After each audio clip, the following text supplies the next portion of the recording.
Bismillah, alhamdulillah, salatu wassalamu ala rasulillah, assalamu alaikum, peace be upon all of you. I hope everyone is doing well out there, having a good beginning to the month of July, as well as the month of Dhul Hijjah, which we have made it to, alhamdulillah. And of course, seeing the brothers and all kinds of people posting things about how the first 10 days of Dhul Hijjah is superior to the last 10 days of Ramadan. So I'll start by reminding myself first and foremost, and the rest of us to be increasing in our good deeds in these first 10 days of Dhul Hijjah leading up to Eid, which looks like it's going to be a week from today, by which, so you know, those of you who are following along weekly, next week on July 9th, I won't be streaming the course that day because it will be Eid, at least here in the state of Minnesota. But I do intend to do it the next day, on July 10th. So next weekend will be Sunday morning, inshallah. As you are coming into the chat, please reply to the salam. Assalamu alaikum wa rahmatullahi wa barakatuhu. Also, put where you are coming from, inshallah. Feeding the chats and feeding the comments helps the algorithm, as you know. Please also share the video. Copy the link. Go use the share button on YouTube and send it to someone through WhatsApp or whatever. If you have social media, post it on there, please. As I've said before, 75% of the people who are watching this are already subscribers. So that means people aren't really accessing it by YouTube bringing it to them or accessing it by already being subscribed to me. So the only way that the channel and the course will grow is by those of you who are following it, by actively sharing it. And jazakumullah khairan to all of you who are following. I greatly appreciate it and everything you do. Also, as well, please go to abrahameducation.com/parents. And I'm going to put in the chat, I think the link is already there. You might be able to see it, might be able to not. The link to that. And on there, I'll also put the link to this form I have. I'm starting an email list that I would like all of you to join. Now, on the email list, by joining this, you'll get access to some videos that I will do in the near future. I've told you through the month of July, I'm finally off school this month, so I can increase in my video making a little bit. Sometimes I'm going to get on here and just jump on and talk about something and make a video, and it might not be so put together or whatever, and it's not always beneficial to post those videos publicly on YouTube because, you know, if you don't have the thumbnail, all this type of stuff, if it's not an appealing topic, if it's too niche of a topic, then people won't click on it, people won't watch it, and then YouTube's algorithm will kind of punish you. So I'm first and foremost, I'm going to start a list for those of you who are really watching. So some, you know, when we get into even more detailed stuff with this, I can keep some of those videos unlisted and I will email them to you. So that way you can access it. The other thing with that, I'm also, inshallah, I'm going to put together some supplemental resources like some visual aid type reminders maybe that you can put on your refrigerator, this type of thing, to help you with some of that stuff. That's something that people have told me they thought would be a good addition. So I'll, inshallah, put that together, but I'm only going to send it to people who are signed up on the email list through that Google form I just put in the chat. And it's also on abrahameducation.com/parents. Also, as well, leading up to the school year and the fall coming and throughout the summer, I do a lot of reaching out to schools, as I've told you. Just being on my email list and interacting with the emails I send, that is something that is helpful to me. Why? Because it helps maintain a good sender reputation for my own email address, info@abrahameducation.com. So please also put info@abrahameducation.com in your trusted contacts for your email. And when I send an email, please reply to it. And I'll send directions about that. But if you reply to it, that just by doing that, that aids my efforts and the cause that we have on this channel, the cause of not only improving our parenting so we can connect ourselves with our Muslim youth better, but also along with that, doing the important work of educating others about Islam and about our needs as Muslims. Because if we don't do that, we'll never complete what we're trying to accomplish with our youth. We won't raise a good, strong generation because no matter what we tell them, we'll be sending them the wrong message that Islam is ultimately something that you just keep in a box somewhere. Wa alaikum assalam wa barakatuhu. Thank you. Sorry. Masood from Georgia. MashaAllah. It's nothing is over. Sorry, I don't know what you're talking about there. Okay, so let's get into it, brothers and sisters. First of all, a little review. There's 6 of us in the chat. Inshallah, some of you have been with us before. Actually, before we go into review, we've gone into, I've gone over the verse from the Quran that everyone knows of saving yourself and your family from the hellfire, the fuel of which is men and stones, which, of course, the overall goal of this course is accomplishing that. We also looked at the hadith of the Prophet ﷺ, where he talks about the station in Jannah that that someone will receive when they leave off arguing, even when they are in the right. No one better to do that with than our children, if not one another. That's a whole other thing, by the way, brothers and sisters, that if you don't model that with one another, children won't take it seriously. Today, I'd like to share this hadith. Hadith is fairly well known. Abu Umama reported, a young man came to the Prophet, alayhi salatu wasalam, and he said, "O Messenger of Allah, give me permission to commit adultery or zina."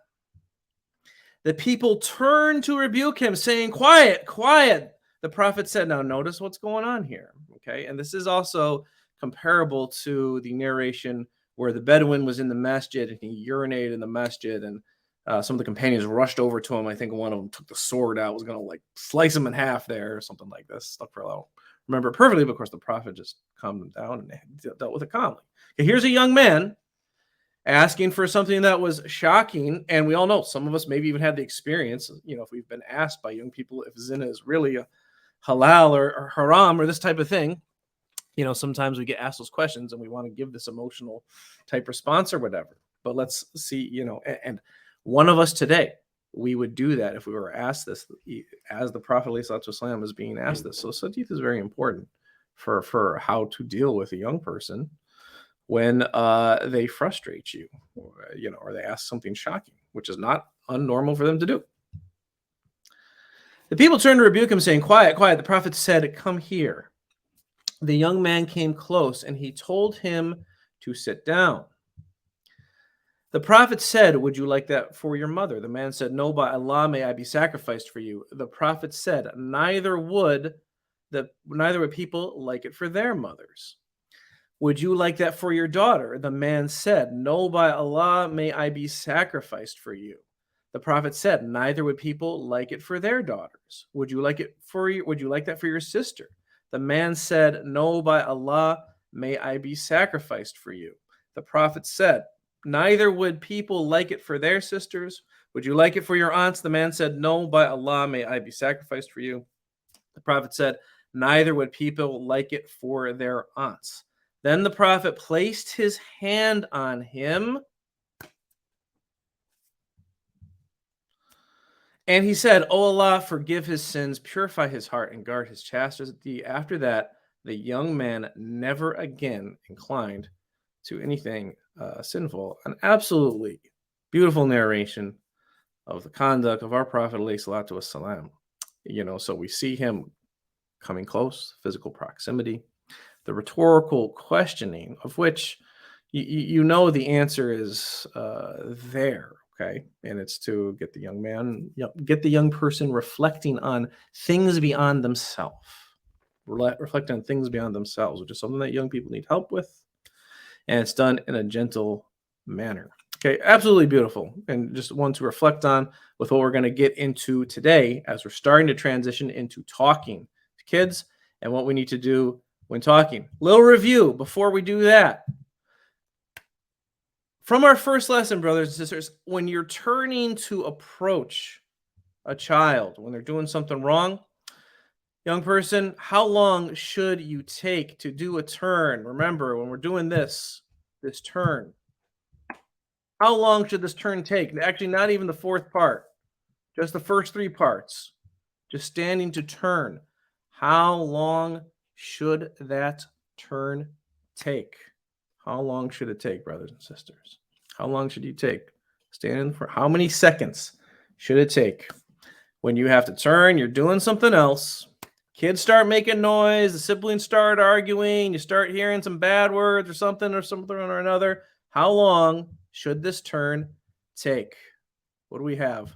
1 minute, little excessive, sister. That's a little, little excessive. Little excessive. Oh, she also says 5 seconds. Mashallah. Saeed, 5 seconds. Masood, 6 to 7 seconds. 5 minutes, crazy, craziness. 5 to 6 seconds. 5 to 6 seconds. And how do you accomplish that? How do you accomplish it? The way you accomplish it is with the turn. You start from the top and go down. You do not start with the feet. There's no way you can turn in 6 seconds and start with the feet. You have to start with the head to the shoulders, to the hips, to the legs. Very important. Body language that kids absolutely respond to. A sister asked, the sister left, Sister Scarlett, Zahra, she left a comment saying, number one, mashallah, she shared the program with others. Jazakallah khairan, sister. I hope we're all doing that. We're all doing that. She asks, Walaikum salam wa barakatuhu, Jazakallah khairan. She says, if the children are in another room and can't see you, should we still turn like this? Or is it important just that we try and stay calm and I guess walk calmly into the room? Any tips on how to walk calmly into their space? Very good question. And she has the answer there. Okay. Like maybe, if the kids are in another room, a few things on this. Yeah, a lot of times they're in the other room. But she's exactly right with what she's saying. You still, if they're not going to see, if they can't see the turn from their peripheral vision, then the turn is not as important, obviously, because there's no visual cue for them to pick up on. However, children generally, they have better peripheral vision than adults. So if they are in your proximity, don't underestimate the chance that they might be able to see you from your peripheral vision. But of course, if you're in a completely different room, they completely can't see you, then they're not going to get that cue from turning. However, the point is you still want to walk calmly. More likely than not, they will still have a sense of you walking. Certainly, if you live in a domicile made of wood, because wood creaks and all this type of stuff. And if you live in a domicile like that, and if you're in America, you almost certainly live in a domicile like that, maybe if you're not in the desert in Arizona or something like that. But, living with family members, like if one of my family members starts coming down the stairs here, I know who it is before I even see them, just by the cadence of hearing their walk and that type of thing. So those types of nonverbal cues still exist even when they're in the other part of the room. And again, you want it to be slowed down overall because they will pick up on that. And the overall point of it is to calm you down. So even if you're in an apartment that's entirely made of marble and concrete, which maybe makes less noise than wood, even if they can't hear you, I still feel like there will be ways that they can hear you depending on what type of footwear you're wearing or this type of thing. But, you want to approach slowly, and they will recognize even that type of nonverbal, especially if you as your parent, they can recognize the nonverbal as being slowed down. And the more important thing is that it calms you down before you get into that room. Now, if they pick up on that, a few things will happen when you get into the room. First of all, as far as getting into the room, I discussed it in part 2. When you want to get fully in the doorway, at the least, so you're walking into the room, when you approach a kid and you're going to address a situation, you want your body and feet square towards them when you get to them, whether it's a short walk or a long walk. A big mistake parents make is when they get into the doorway, they'll just lean in like this. Hey, knock it off, that type of thing. That signals non-commitment. And if you're leaning, I'm gonna do it like this. If you're leaning into the doorway like this, your body language is saying, I'm just a moment from whipping right back. I'm not actually committed to the situation. And again, what the body language is communicating overall with these things is I'm in control, I'm relaxed, and I'm going to deal with the situation, which means that I'm serious about the situation, and I mean business. That communication of that non-verbally is oftentimes enough for the kids to just redirect themselves. So you have to show full commitment. Now, sometimes the kids will have redirected themselves by the time you even get into the room just by hearing it. And then you might get smiley face when you get in. Now, if that happens, okay, they've redirected themselves, don't give in to smiley face. Still hold the relaxed face when you're looking at them. Maybe wait for a moment when you're in there. You might ask, is everything okay in here? And they'll say, yeah. If they're both at fault, they'll say, yeah, that type of thing. And then you can ask, like, do you need me to watch you while you play for everything to be okay? Something like this. You might say, no, no, no, but then still watch them for a few moments, anyways. Okay. If they start blaming one another, that becomes a whole other thing that gets into the sibling rivalry thing, or kind of, dealing with that situation. And that's kind of what we're starting to get into today, is dealing with, actually unpacking the situations where you need to talk to the kids. So that's a little different, but you still want to stay calm. Just in general too, with kids also, and they're playing, we want to supervise kids when they are playing. Generally, at the least, we want them to have a sense that we are supervising them when they play. Now, there is two extremes to that, and it's kind of common amongst like upper class white culture in America these days, that they go to a certain extreme with supervising kids while they play, of what they call helicopter parenting or lawnmower parenting or whatever, where they overly manage the kids and they don't let anything natural play out. That is a problem. At the same time, other people, and I certainly see this with Muslim parenting, there is another extreme where we just say, oh, they're kids, just let them play. They get in fights, just let them figure it out. Just they need to, they'll learn that way, all that type of stuff. That type of mentality is really a problem if what we're actually doing is making an excuse for us not to do anything and for us not to manage the situation. And the thing about kids play and the things that come up with it, the kids are very strongly attached to that, especially when they're young and they're fun. So because they're attached to it and they love it, fun and play is something that really dominates their mind. So because it's something that dominates their mind, it's those contexts create powerful learning opportunities, and they will learn. The habits that they actually manifest in life will be learned in those places. So we want to at least supervise them to an extent where they get the sense that we are supervising them. So we have at least some general idea of what is going on in those things. And that way, whatever goes on with their play, and this includes, by the way, like their screen watching and things that they watch, media they consume, we can unpack it with them later on when we have those intentional teaching moments. We can refer to them. When problems do come up, we can help them work them out. We can get them to points where they reflect on what they did wrong and not just what the other person did wrong, all that type of stuff. And again, that's stuff that we'll get to going into more detail. But we want, we don't want them to have a sense that their play is something like we are totally separate from. That is no good. Not something that we want. Sarah says, if I'm talking to my 3-year-old nephew like an adult works, so he has a convo with me properly, is that useful? Learning how to talk to kids in an age appropriate way is something that you learn over time. It's kind of natural to speak in a little different tone when you're talking to younger kids. Sometimes that helps that helps them receive it better. It can be true. Sometimes slowing down makes sense. Sister, if there's two things actually. I don't want to get sidetracked here, but sometimes younger kids, their ear cavities are actually more narrow, which makes them better equipped to process higher pitched voices. So that's kind of why people have a natural inclination to talk to them in a higher pitched way. Also, too, if you're really trying to teach a 3-year-old something, you can teach them that things at age. Watch the TV show Blue's Clues. Okay, maybe you watched it when you were young. Look up that show. When that show was being made and being vetted, producers did not think that show would fly, because usually like cartoons are all fast paced and that type of stuff, and this and that, and SpongeBob craziness, Ren and Stimpy, all that type of stuff. That's what really keeps kids' attentions. But Blue's Clues was based on actually getting kids to think things through at that age.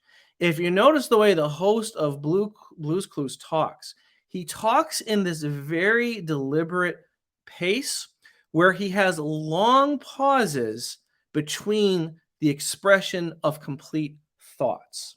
And this is something, and I'm glad you asked this question actually, because a lot of people, they don't trust that young kids that young can actually begin to learn more complicated things. They can. There's different ways that you can. One of them, talking at them in this deliberate, slow down pace where you create more time to process one complete thought at a time, is part of the way. So yeah, good. Okay, so you know what I'm talking about.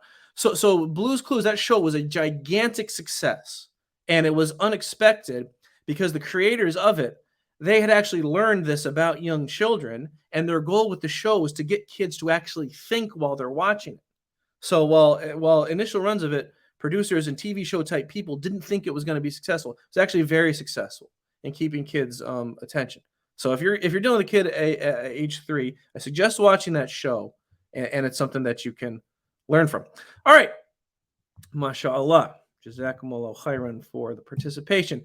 Okay, when a kid talks back, quick review of what we did last week. When a kid talks back, what do you do? So you finally opened your mouth to say something to a kid, and they talk back to you. You watch that video with my daughter where I said, "Stop bossing your sister around," and she said, "Well, she was yelling at me." Okay, what is a kid talking back? Kid talking back is when you tell them to do something and they say anything back to you. That is talking back. Anything, especially when we're talking about you've told them to do something. Okay, if we're teaching a lesson, there is still a form of talk back, but that's more kind of, they might be interruptive. When they talk back after you told them to do something, what do you do? What do you do? MashaAllah. Tongue to the roof of the mouth. Yes. Okay. Number 1, you don't feed the beast. You do not say anything back. Don't fall into that trap. Because as we saw with the arguments, the kids, they don't come into it with good arguments. They are just looking, they're experimenting with boundaries. They're looking to see, they're developing their own arguing skills in a way. They're getting kind of a rush out of it. They're looking to see how much they can control you in a big way. So you cannot give them anything to reply to. That is what keeps the argument going. This first thing, this is the key to actually leaving off the arguing. Okay, parents ask, how do I stop arguing with your kid? You don't argue with them.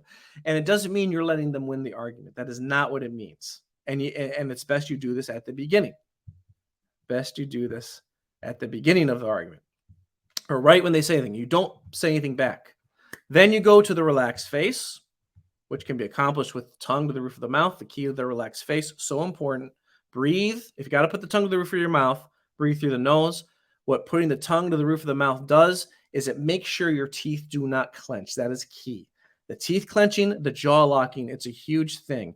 It will cause your own stress reaction to be induced, which will drive adrenaline through your bloodstream, which is not good for your health and will cause you to, not act in your best mind. So you want to keep your relaxed face. Also, too, it will signal to the kids that you're not in control, but the relaxed face signals that you are in control because you are in control of your emotions when this happens. So use the relaxed face, and then you wait. Okay? Especially if it's a context where the expectations of what they should be doing are very clear and they know what to do. Just waiting after they talk back, they will redirect themselves a lot.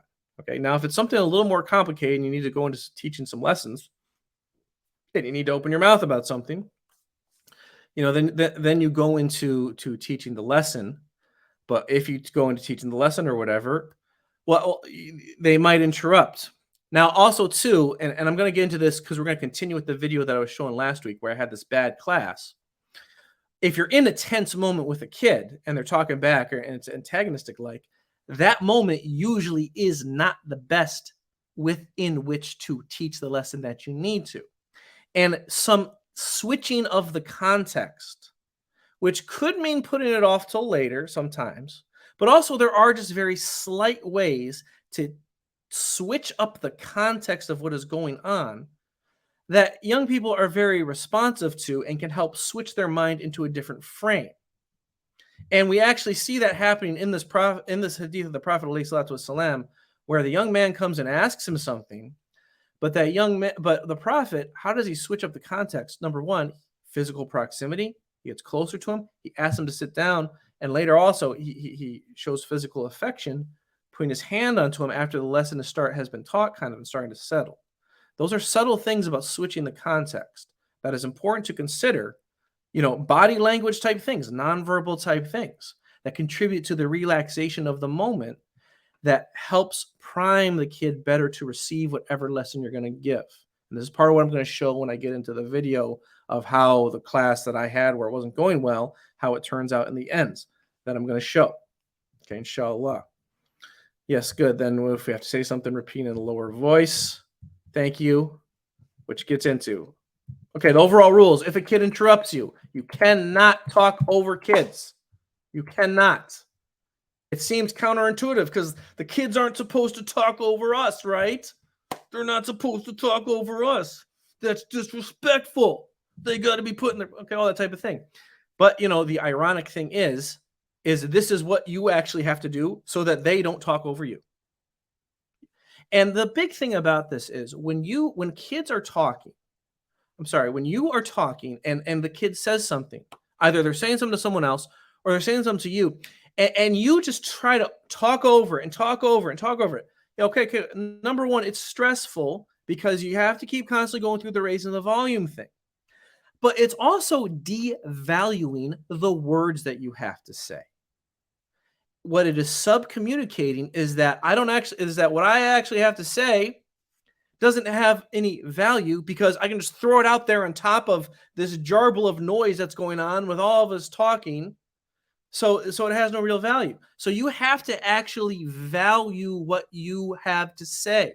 If you believe that you have a true lesson to teach to a kid, you have to value that by not letting it out until the kid is actually set up to be listening. Again, this is how non-verbally you actually communicate that the lesson that you're going to give is important. So when you're interrupted, cut the sentence off that you're in immediately. Pause. Abrupt stoppage of the sentence. Very powerful non-verbal cue, and it signals to anyone to pay attention, to attune their attention to it. We saw that awesome video last week where I showed you me talking to the younger kids in the Duxi, in the Mahed, the Madrasa, the weekend school. And how when I did that pausing, 3 of them looked up, even the one kid came out from a table, under a table, and they put their heads up. Showed you the book from 1993, where that behavior management specialist was talking about how that is exactly what that nonverbal does. It's not natural to hear a sentence cut off in the middle of it, and it naturally attunes people's attention to you. You have to know this if you ever talk to groups of kids and you teach. This is one of the biggest, keyest things to getting kids to listen when they're in a whole class setting, is being absolute about this. Okay, you don't talk if the kids are talking. The kids are talking, you cut yourself off, and that gets them to stop their talking and attunes their attention to you. Even before they start talking, if you are a teacher, even what you actually want to train yourself to do is the moment they turn their head to talk to someone else, or these days if they start exhibiting the on the phone body language, which is very common for us to see. With that also, you cut yourself off in the middle of the sentence. That pausing attunes to them to pay attention.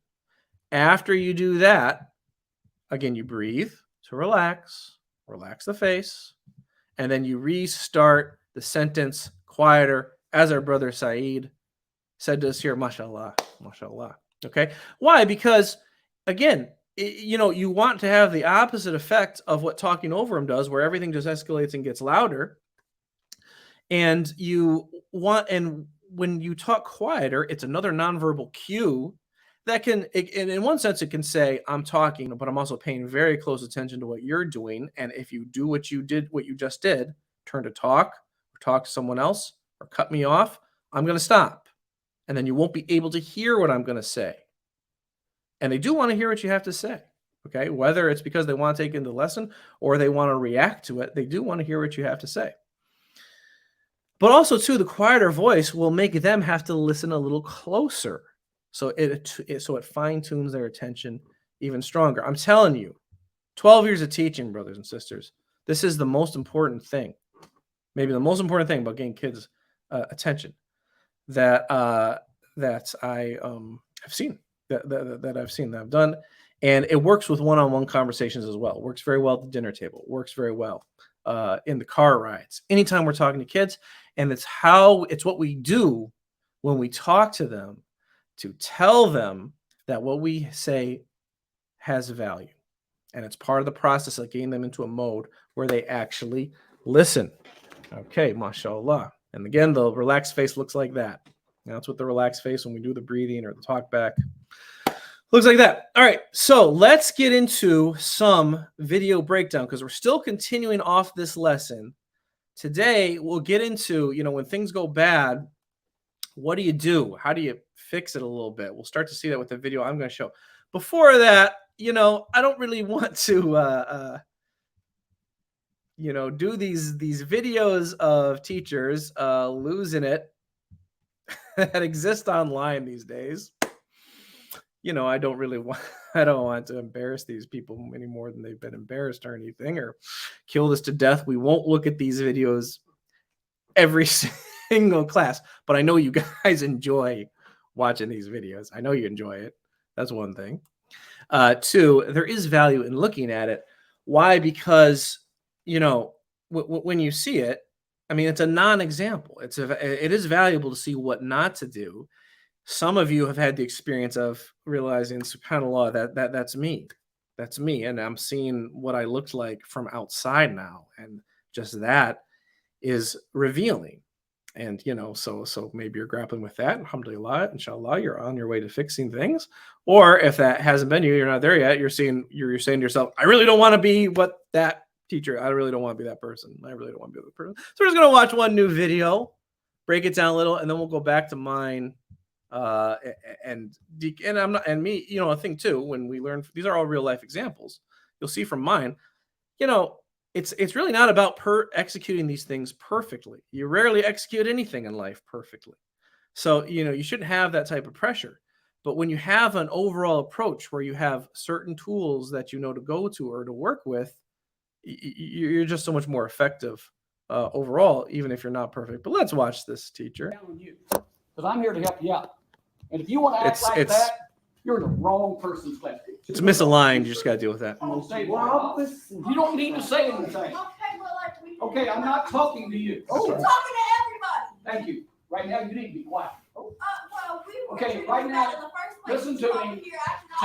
Not being quiet, amazing. Leave the class. Leaving the class. Okay.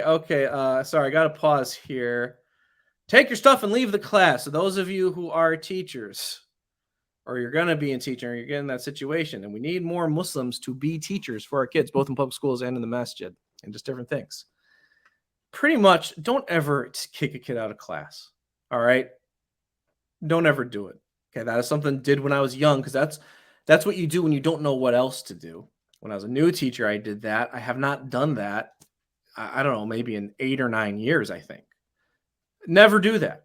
Why? When you kick a kid out of class, what you are telling the kid is, I don't know how to deal with you, and I can't deal with you. So therefore, the kid, you've sacrificed power to the kid, if you want to see it that way.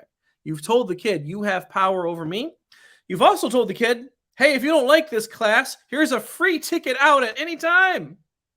Interrupt me, be disrespectful, swear at me, free ticket out of class. Yeah.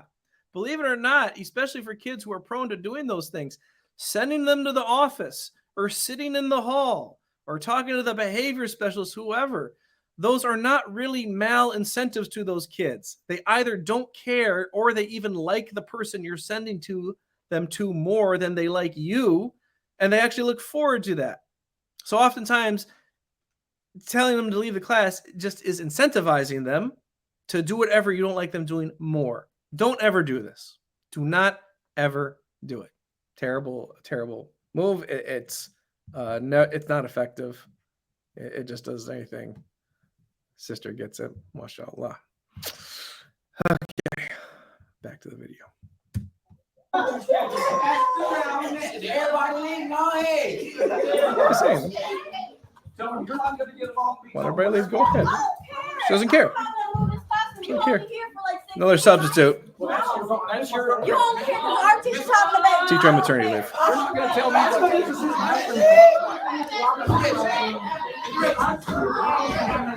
Okay. Now you just hear how the whole room is buzzing so much, and kids in these types of situations, once it escalates a little bit, they will really start to feed off of each other. You saw in my video last week, and it was really 4 students I was dealing with there who they came in all unprepared for class. We had only had school 1 week in the last 5 weeks because of the strike. Again, the kids in Minneapolis, Minneapolis make dua for them. They've been through a lot the past 2 years. And they hadn't been in school recently. So when kids are disengaged from the class, generally, they're highly incentivized to get the class sidetracked when they come into it. And in teaching, every time you have a break from teaching, whether it's spring break, winter break, or summer break, or whatever, or a 3-week teacher strike, as I went through this year, you have to like recalibrate the class. They'll retest those behaviors, that type of thing. And you almost saw in that video those 4 students, them trying to feed off of each other and just trying to do the laughing and this type of thing. But, because I practiced these nonverbals, the fire did not spread to anyone else in the class because of that. If I had gotten all worked up, it would have started to spread. That was kind of where we left off last week. Guys, it's gonna be my way. No way. But Oh, they're taking that Everybody's seriously. attention. They're understanding You're that not very gonna seriously. act like this. Good news. They're not going to act like that. Good Guys, news. If it's just me and myself here, then so be it. Oh, I'm sure they'd hate that. I'm The sure. fact that no other class acts like this tells me that I'm doing okay. It's the class, it's not me, and it's certainly not everybody. So what made her think she could intercede when I've just told a young man to take his hood off temporarily? What she thinks she needs to say, she doesn't need to say anything. Preach. I'm talking right now. Put your hand down, please.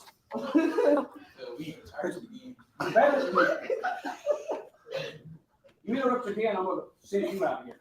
My bad, man. There is a bad. Now, again, here you see he's not doing any of these nonverbal stuff, of allowing himself to get cut off, pausing, the restarting the sentence. He's reacting to what the kids are giving him, and then it's just not stopping.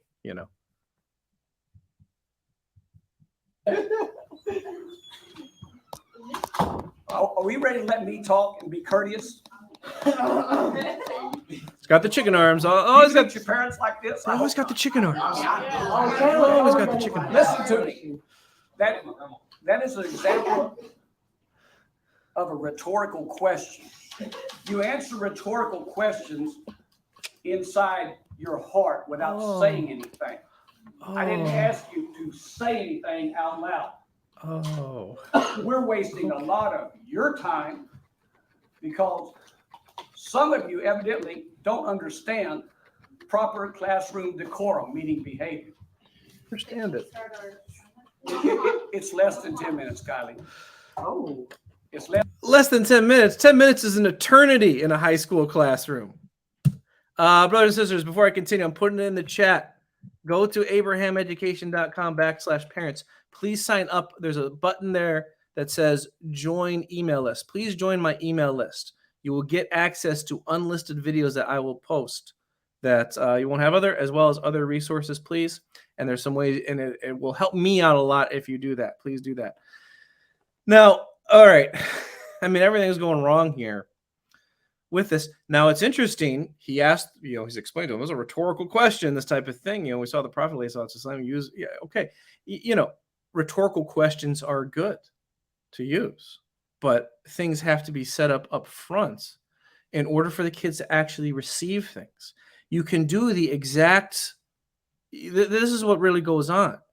You can do things that you have to do, but because you haven't set it upright up front with this nonverbal stuff, which is what makes young people respect you generally, and it's what makes them imbibe from you that you have a patient personality and you're not emotionally affected by their natural behaviors by young people, as a young person, because you're patient. Doing the same thing can act totally different, can operate totally different in two different contexts, depending on this nonverbal communication that the teacher has set up beforehand, because the kids get a totally different vibe from the teacher. Now, I said to them, put your hand down. I'm listening. I'm talking right now. You're listening.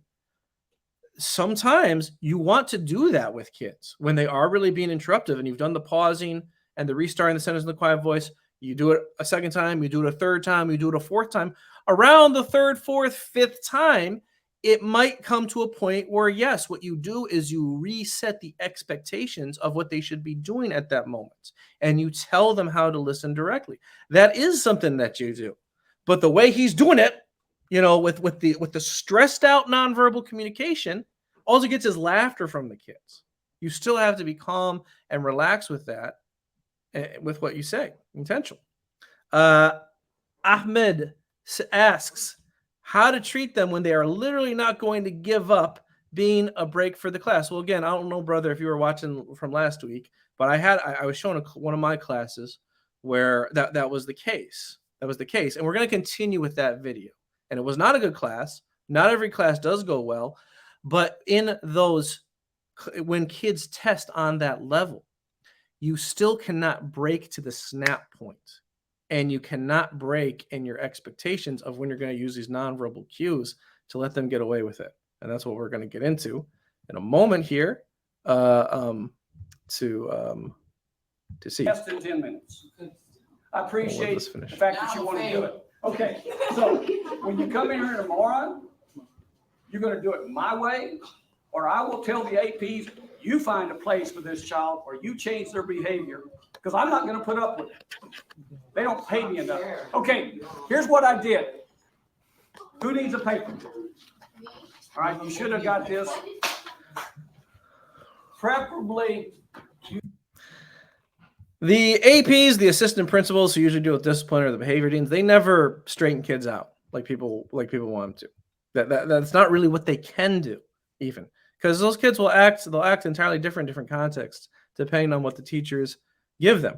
You know, when he's saying we're going to do things my way, I mean, the kids are just going to immediately test that, and he's going to look and feel foolish and be foolish in their eyes when he's not able to follow through on that. So that's, just another example, complete disaster. Again, we're not gonna always watch these non-examples, but I know you guys like them and they're kind of fun and there's things to learn about there. So going back to the video that we started on but did not finish last week. Okay, again, like, share, subscribe. Please share the videos. People do not get this important learning that we need as a Muslim community unless you share it. This is an educational program. It's not entertainment. It's not even really edutainment. We're trying to teach here. YouTube is generally not going to be friendly to something like this because it's not entertaining. So I'm dependent on you all sharing the video and the course with people in order for people to benefit from this. Also, to go to abrahameducation.com/parents. Please sign up for the email list so you can get extra material from me. I'm not asking you to sign up on Patreon or anything for extra material.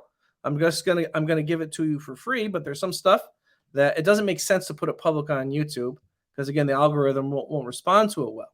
Now, going back to this class that we were watching last week. Okay, context. We've only had this is April, the week after spring break. The 4 weeks before spring break, 3 of them were sent on a teacher's strike. These kids in Minneapolis who I teach in South Minneapolis, okay, 4 blocks from where George Floyd was killed. These kids have been through a lot the past 2 years.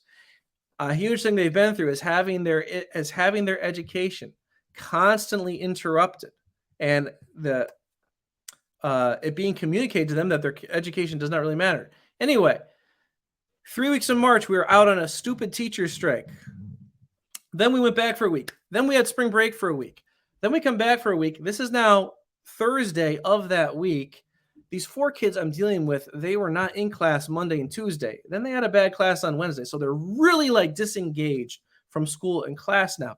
When kids are in that situation, and part of it's my fault because I didn't do anything to catch up to them on the side or whatever. I was limited in what I could do. But a lot of times kids, when their attendance is sporadic, they're disengaged from class, they are very highly incentivized to distract themselves when they're in the class. And these kids got going on doing something with the phones underneath the table. They're airdropping or Snapchatting something to one another. It's making them all laugh or something.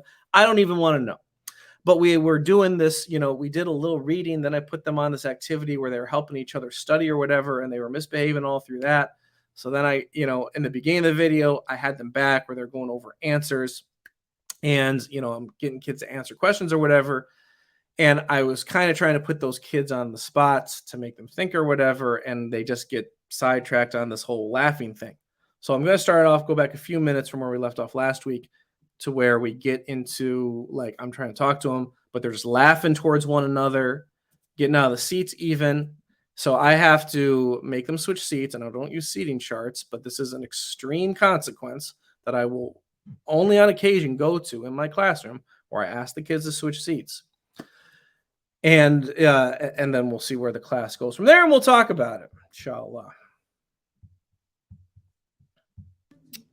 Excuse me.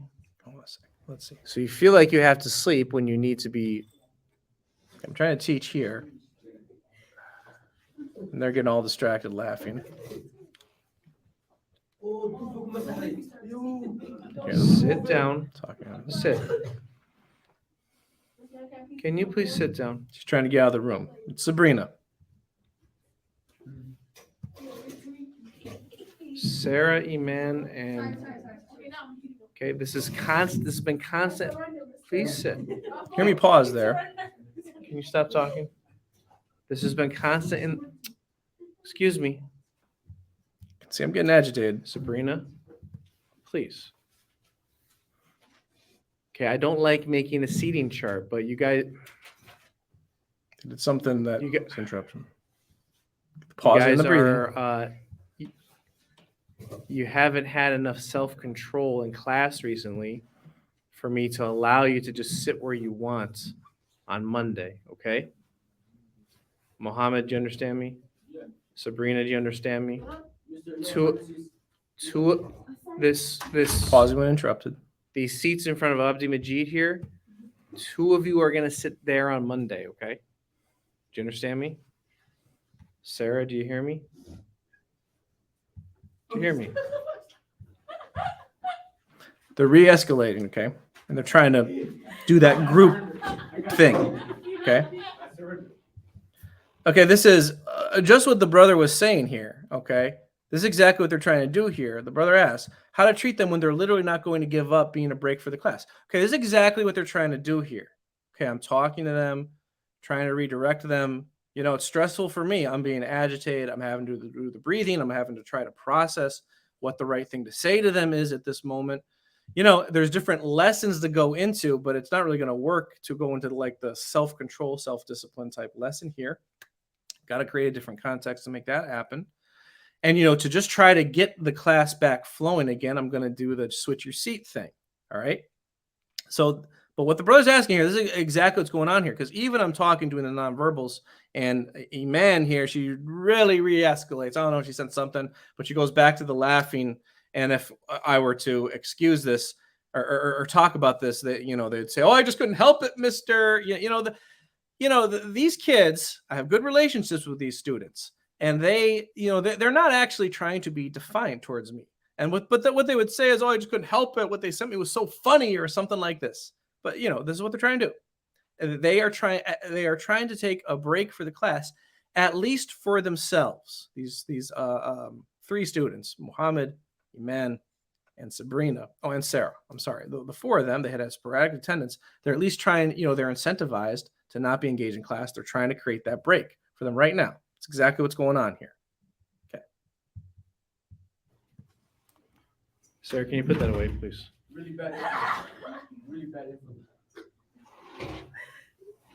Don't move my desk, please. Now, this is interesting what's going on here, because Muhammad is actually starting to move his seat, but he's doing it in a weird way by just moving the desk instead of getting up and switching to a different desk. Okay. Now, notice like that laughing that's going on. I didn't try to like interrupt the laughing itself. That kind of type of outburst, it's better to just let it play out and die down on its own. Excuse me. Don't move the desk. Just come sit over here, please.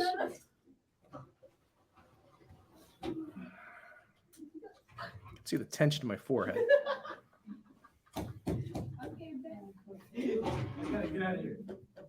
Please move over here. Sabrina,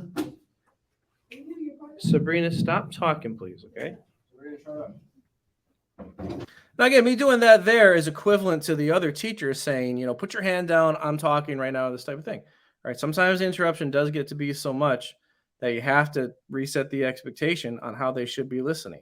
You know, and there's, you know, please be quiet, stop talking, shut up, various different tones. You don't really want to ever go to shut up, but, you know, stop talking is what I'll get to. Like, I'm really frustrated at this point. And I would like to be more relaxed than I am. I'd probably be more effective if I were more relaxed than I am. You see me trying to relax. You don't have to be perfect.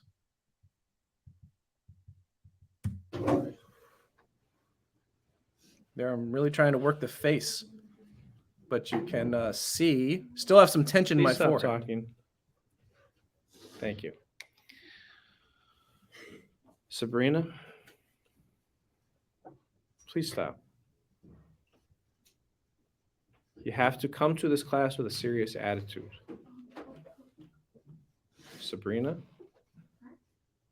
you have to come to this class with a serious attitude. And you can hear me I'm trying to quiet my voice, trying to keep the face relaxed. And filming myself so much this year, I think I've said before, I've realized I show more tension in my forehead than I would like to when I do this.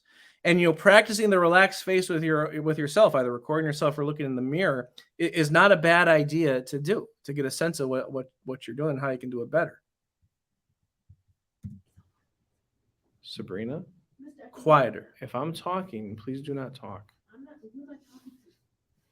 Okay, this is a key moment, all right? Because she talked back to me there. I said, if I'm talking, please do not talk. And I really tried to do it quietly. And I said, please, even though some of my agitation is showing, but I still have to, show that I'm trying to be relaxed and being as relaxed as possible. And it can't be something where I'm all up and flying intense. And I could have flown off the handle and snapped. Now she talked back to me. She said, Mr. Who am I talking to?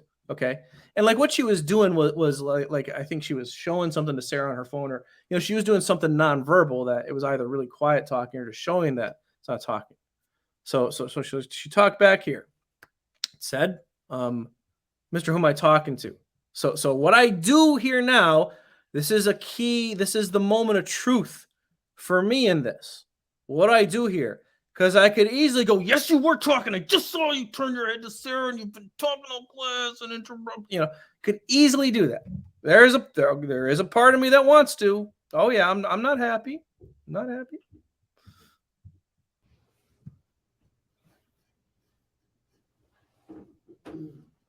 Okay. We got about 15 minutes left. We're going to continue reading the book during that time. Open the book to page 49. Page 49.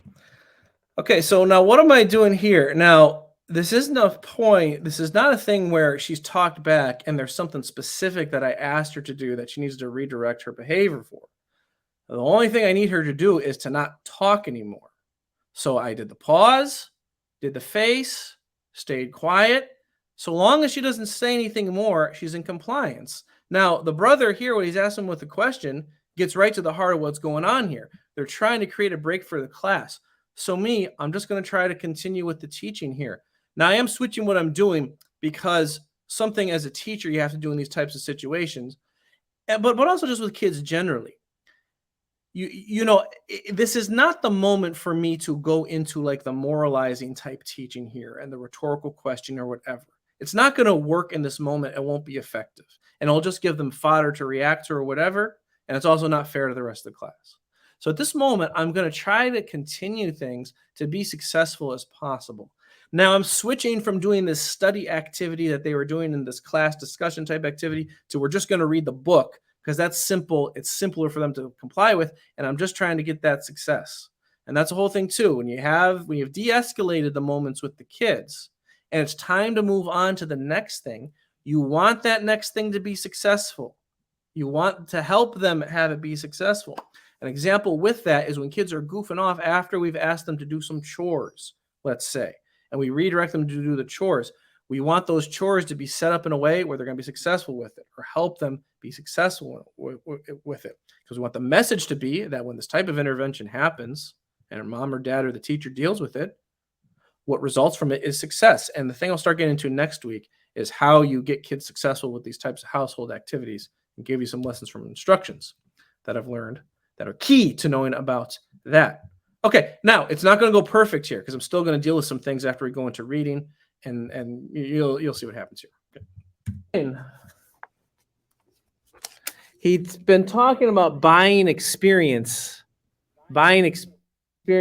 and That's an important concept to remember, because in making money, you're one. Sarah, please. We're on page 48. Please open the book to page 48. Still have to Look at stop the when they book. break expectations. Open the book to page 48, please. Sabrina? Thank you. Buying experience is an important concept to remember. Pretty much any time you're teaching a class and you're beginning instruction at any point, you'll have to do that incomplete sentence, interrupting, pausing, and breathing to settle the class. So, like Sabrina and Sarah, they did like something, I don't know if it was taking the phone out or whatever, that, I saw, they didn't even say anything, but I just saw some ill compliance. So I had to stop right there. And again, if I were to continue while I know and other students know that they're side talking or whatever, distracted, I'm communicating to the class then that we can continue and you don't actually have to pay attention.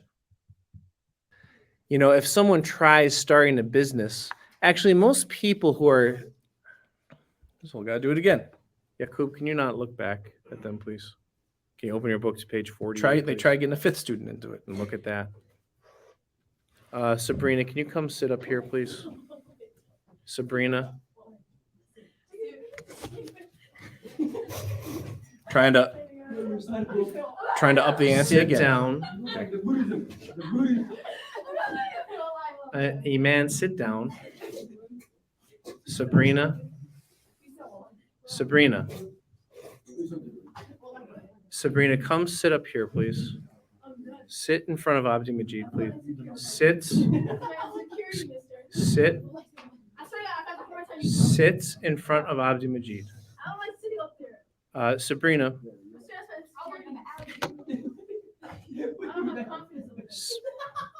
Can you stop talking, please? Got to set the other students right first. Right, you do hear a student say, they're saying, "Hey, stop laughing." Okay. Now look, she's talking back to me. It's at the point I have to up the ante. I don't like upping the ante. It's better when the nonverbals just work. They have worked to this extent to keep things from escalating on my end, and that has kept the barometer of the classroom down at a level. But now I have to up the ante a little bit. And upping the ante is where you start going to talk about some type of consequence, okay, for the action. Now, consequences can be a different thing. It's kind of a separate discussion. Generally, though, I don't like to structure my relationship with kids, my own kids or the students, based on a carrot and stick type thing of thinking about, if you do this, this consequence is going to come up. Now, part of that, I don't always have a good thing to think about, to say, when it does come up with this, because I'm not normally thinking that way. But this is where I'm going to go.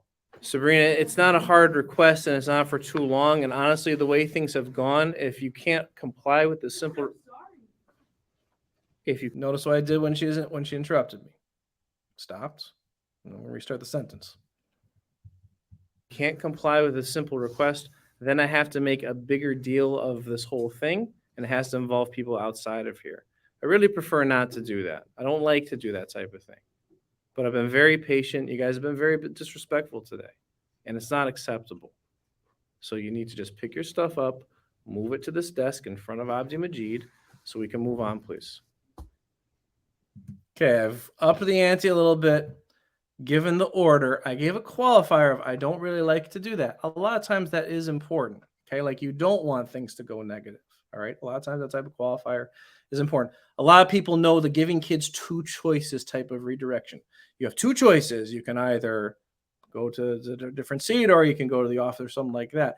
Me, I usually prefer to just make some kind of like vague reference, like I have to involve someone outside of here, because honestly, I don't even know really what I'm gonna do, what that means, and I don't want to call her parent or do anything like that. I don't want to do anything like that. So I just make a vague reference to it and just say I really don't like to do that. Okay, letting them know that you prefer it to work out well. And, also too, a huge thing that the nonverbals have done at this point is I can say to her that I have been very patient and you've been disrespectful, and I'm saying it in a calm way. And there's not much for her to refute here, because at this point, it's pretty obvious that that's the case. Now, if I had been acting like that previous teacher that we looked at, And then when I say you've been being disrespectful, they would say, well, you've been being disrespectful. But she doesn't have that to say here. And even you heard another kid, you get that kind of social pressure of stop talking, that I talked about last week too. So they intuitively know, like, if she tries to do that type of talk back now, it's going to be foolish. And she doesn't even want to do that. And again, and the kid's motivation at this point and understanding kids' motivation is important. It's not to be disrespectful to me. That's not the motivation here. The motivation here is distracting themselves from the class that they've gotten disengaged from because of the school interruptions. Work avoidance, seeking out fun, or lack of impulse control. Those are the common motivations going on with kids that cause them to do things that we interpret as disrespectful. But any teacher who's successful and stays in teaching for a while, and half of teachers quit within 2 years, they learn how to not take this stuff personal. You have to learn that. It's the same with your kids and the types of things that kids do. It's all very, very natural, and they're looking for us to be patient with them. Another thing with teenagers too, by the way. Well, actually, I'll get into the brain chemistry teacher. It's teenagers another time. We'll go on for too long. But teenagers in general, when they make decisions, they will weigh heavily on the side of seeking out excitement and novelty at the expense of downplaying risks. They won't evaluate risks in situations. That's something to talk about. Okay, so I've given her the command. I told her, let's go back over it. And then I'm going to have to do the face, okay? After I give the command again here to move the seat, I've directly told her to move the seat here. And I need compliance. But I've been very patient. You guys have been very disrespectful today. And it's not acceptable. So you need to just pick your stuff up, move it to this desk in front of Abdi Majid so we can move on, please. Looking. Eman, please don't talk to her. Have to stop the other student from distracting her. Just pick it up. Just going over. Thank you. And it's Monday. You're going to start class there. Okay? Now, that, honestly, I probably didn't need to say that. I probably did not need to say that in that situation. You heard me talk back, but I'm not going to respond to the talk back. But there, I did the face, and she complied. Friend tried to distract her. I had to set the friend right to not distract her. But you saw the face work there after it. Had to do up the ante a little bit, but we got it to work. So again, now it's just a matter of continuing the class for the class to be successful and to go on. But it's not done here because I've not had the opportunity to really teach the lesson that she needs going forward. Okay. I'm still not fully about buying done with compliance, experience. too. Anyone who starts a business, Mohammed, put that face down on the desk next to you, please. Talking about the phone, of course. Put the phone face down on the desk next to you. By the way, being very explicit with the directions is important. This type of thing, like telling them the specific desk to go to, exactly where to put the phone or whatever, because you don't want to leave any room for things to be unclear with this. And again, even though there's been lots of interruptions at here, a lot of times the temptation is I can continue knowing Muhammad's on his phone still, but I'm just going to continue because it's been so much right now. If you're teaching, again, what you do non-verbally sets the expectations. So if I were to continue teaching with that, send the message to the kids that the expectations don't really matter. So even though this is a class that is very, very clunky and mucked up because of that, having a few classes like this where kids are really testing the boundaries at the beginning of the school year or coming back from a break or that type of thing, it's worth it in the long run because the kids won't do it again afterwards. And I didn't have any problems with any of these kids after this.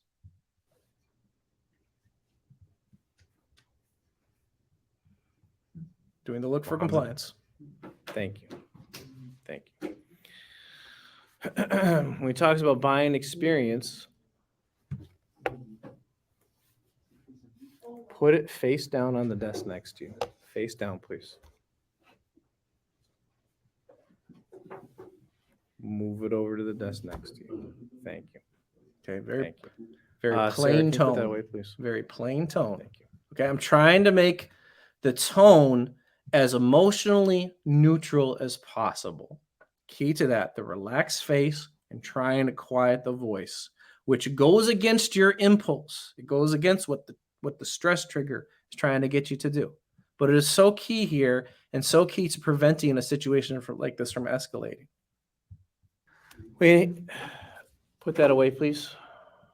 When he talks about buying experience, most anyone who has a successful business, they usually had one that failed first, if not more than one. However, things they learned from that failure, so be cautious and bold. Now I cut there because from that point, it's like 10 or 15 minutes or so. This is getting to that last minute class. But after all that, I was able to read fluidly, and have a fine last 10, 15 minutes of class, which we're not going to go right through, but you see what it took. And it's so much more preferable to everything escalating. Now, as class ends, I'm going to try to address both of them. Muhammad's actually going to ask me what time class ends because this class schedule changes after the teacher strikes. And that kind of irks me a little bit, but I address him and then talk to the other student. And we'll break that down a little bit. You can't do things without a plan. Planning is very important to success in life.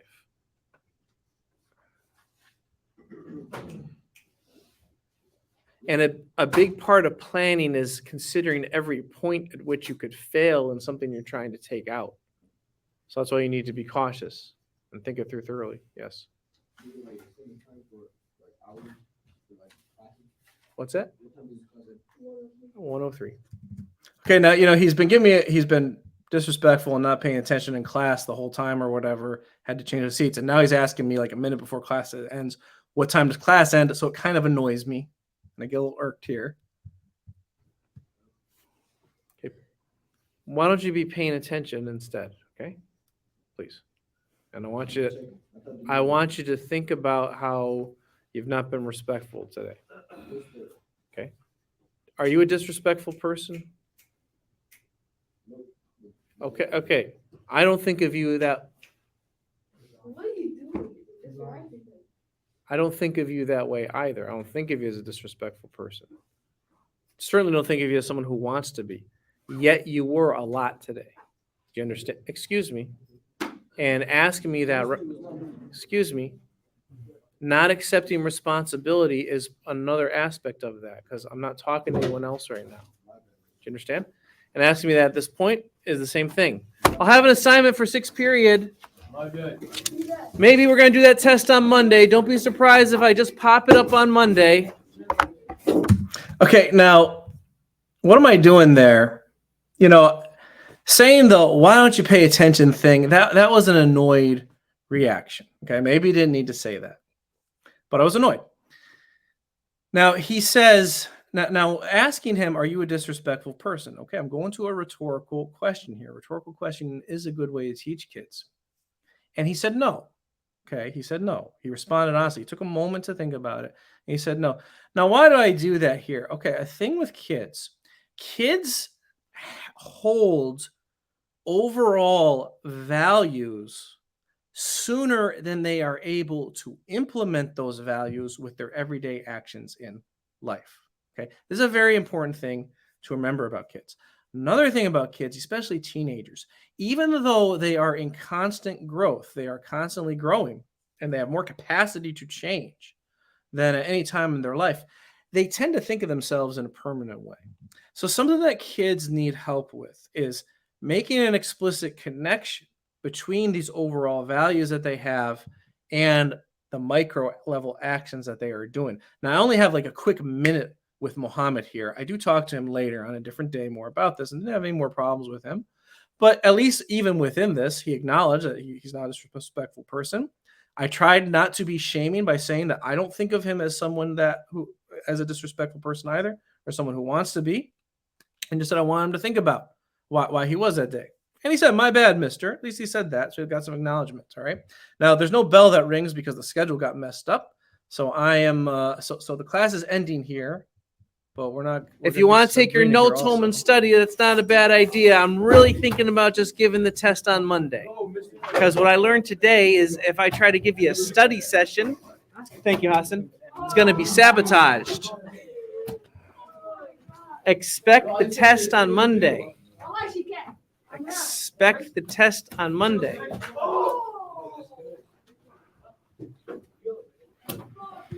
Just wait. Sabrina.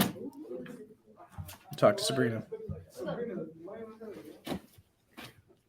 Come here for a moment. Why? Why are you being that way in my class? Okay, I hope you can really hear me. I'm got her one-on-one now. The kids have left the room. The door's open. So there's kids in the hall, but just talking to her after class here. I hope you can really hear me trying to detense my voice and quiet my voice and really relax my voice in this to set the tone for this conversation. Not me. Let's look. See, each one of you. Listen. Just sit for a moment.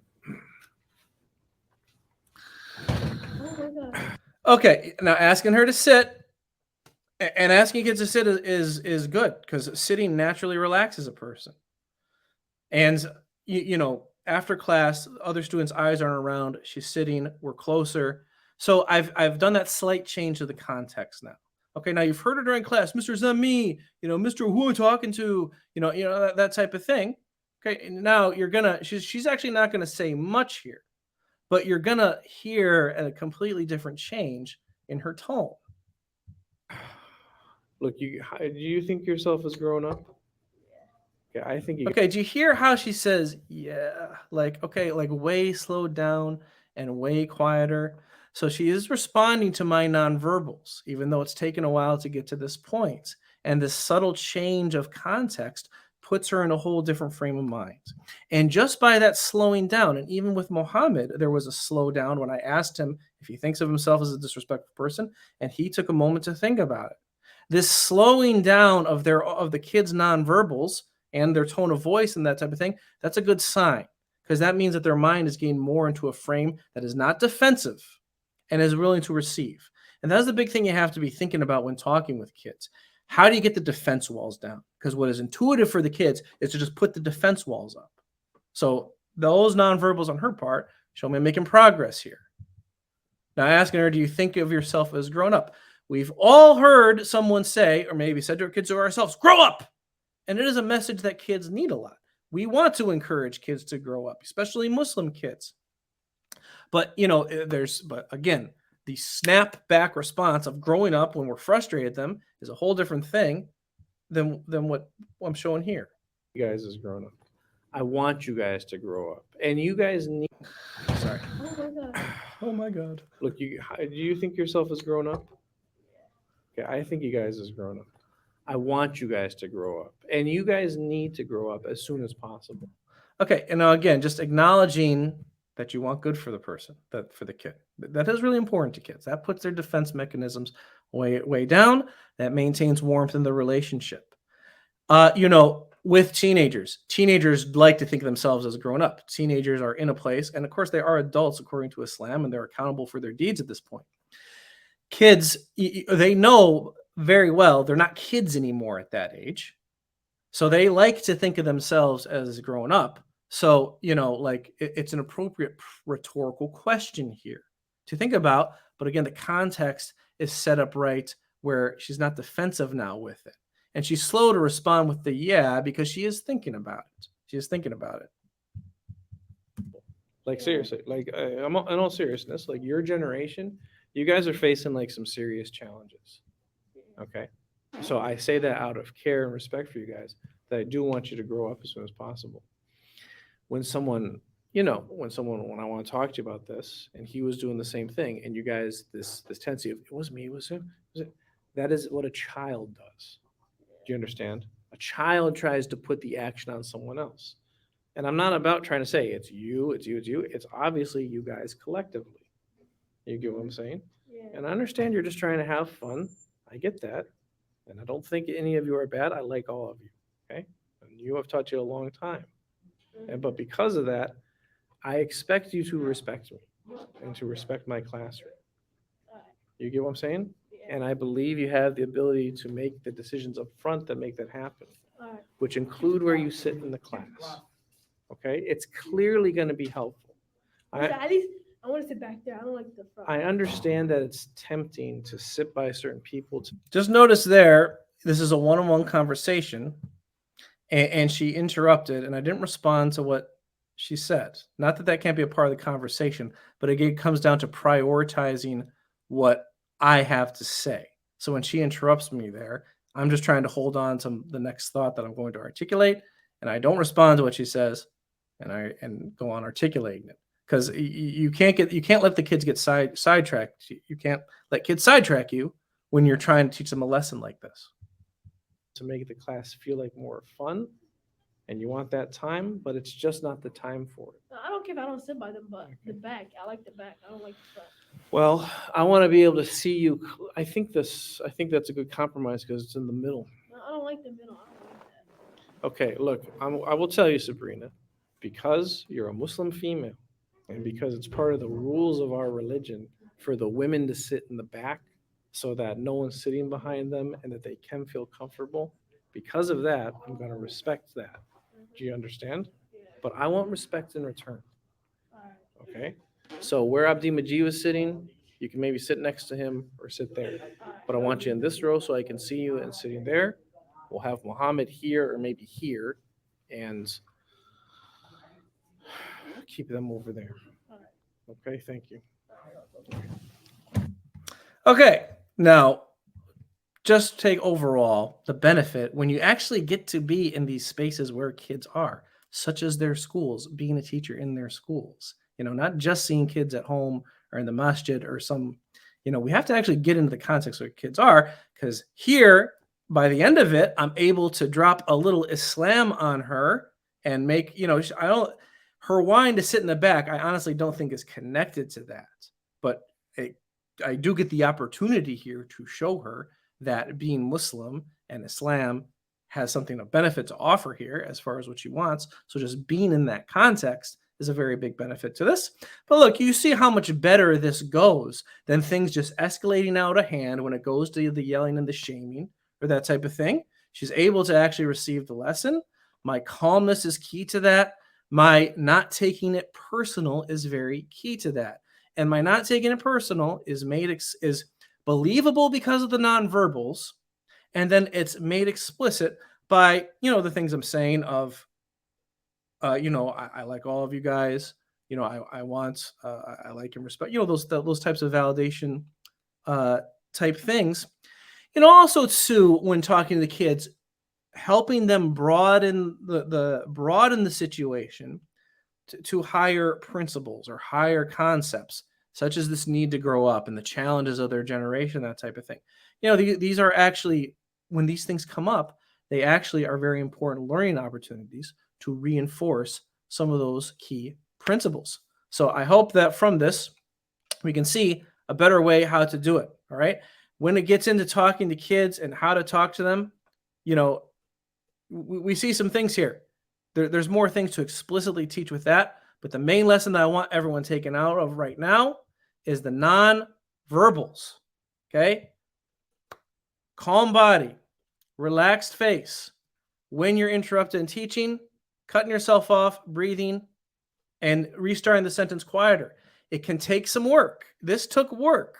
Sometimes it takes some work, but through those clunkier times where it's taking some work, if you stick to the expectations, it makes it better for the long run, and it actually opens up opportunities to teach kids real world lessons that they need and to do it in a way that they are way more responsive to. We should remember, you can see from this in real life the benefit of the example of the Prophet ﷺ, and asking her to sit down and asking someone to sit down. Sometimes just a little change of context like that helps switch the kid's mind up, especially if we're calm, and it helps them to receive it better.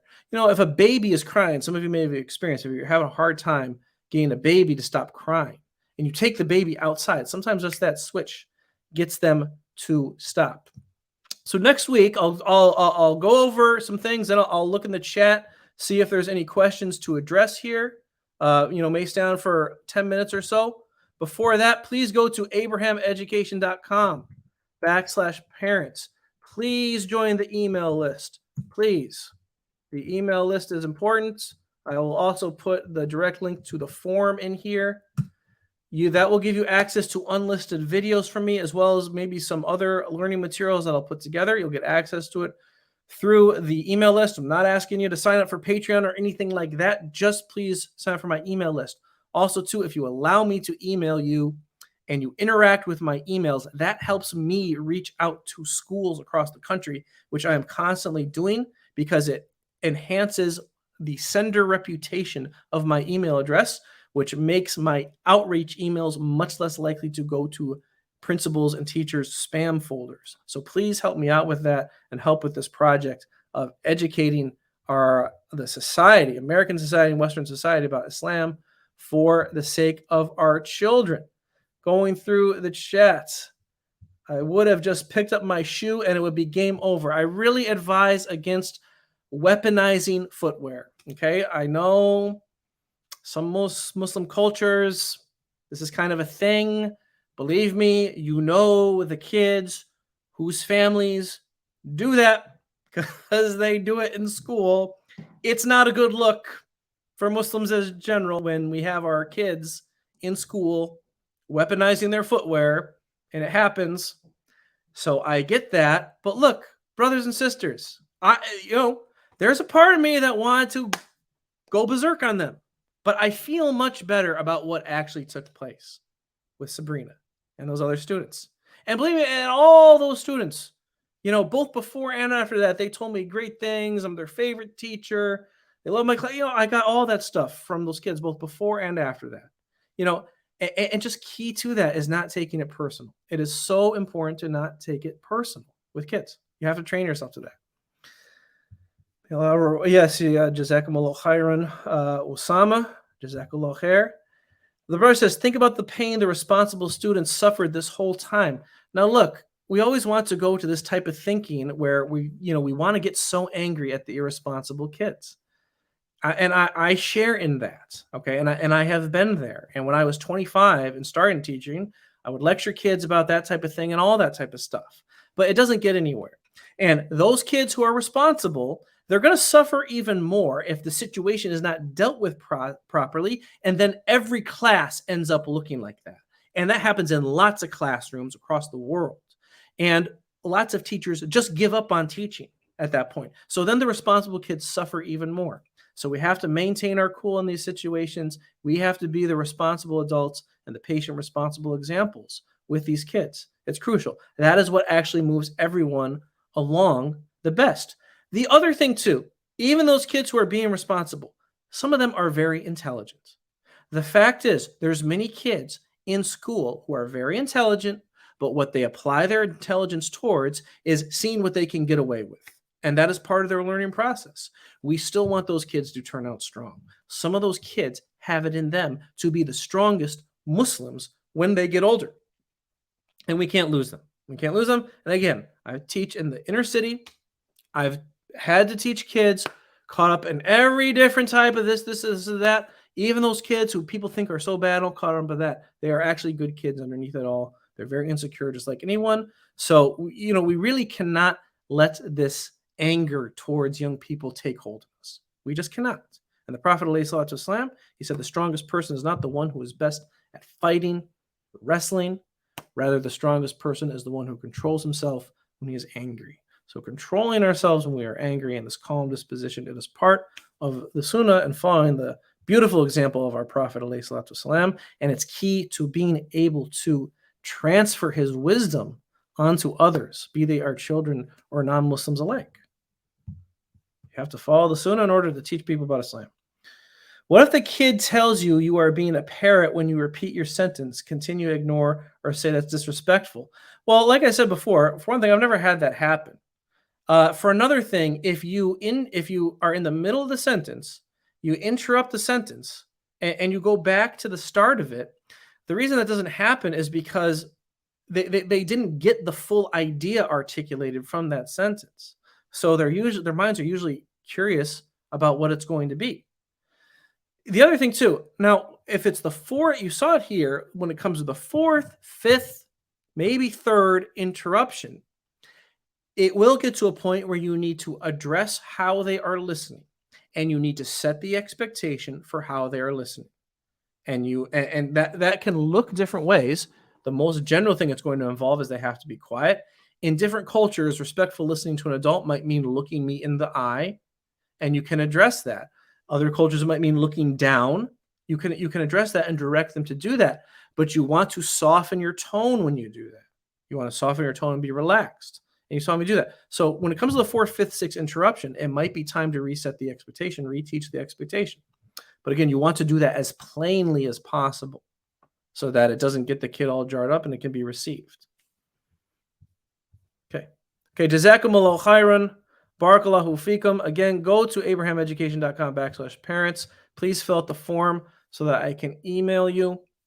I appreciate everyone. Next week, July 10th, not July 9th, here in Minnesota, I think in most of the Muslim world, except for maybe a few countries, Eid is going to be on July 9th. So I'm not going to broadcast next Saturday because it will be Eid. Everyone have a good Eid. I advise myself, first and foremost, and the rest of you to increase in good deeds over these 10 days of Dhul Hijjah. And I will broadcast the day after Eid, July 10th, on Sunday morning. I'll be sending reminders on my social media. Also follow me on Instagram if you're not, Abraham_education on Instagram. I think it might be in the description box. If you look after that, please follow me. Like, comment, share. Sign up for the email address. Jazakumullahu khairan. Barakallahu fikum. Anything good that I said comes from Allah subhanahu wa ta'ala and his ni'mah upon us. Anything wrong that I said comes from the evils and deficiencies within my own self and my own soul. I bear witness that there is none worthy of worship but Allah subhanahu wa ta'ala, and I seek tawbah, I ask for forgiveness and seek repentance from him alone.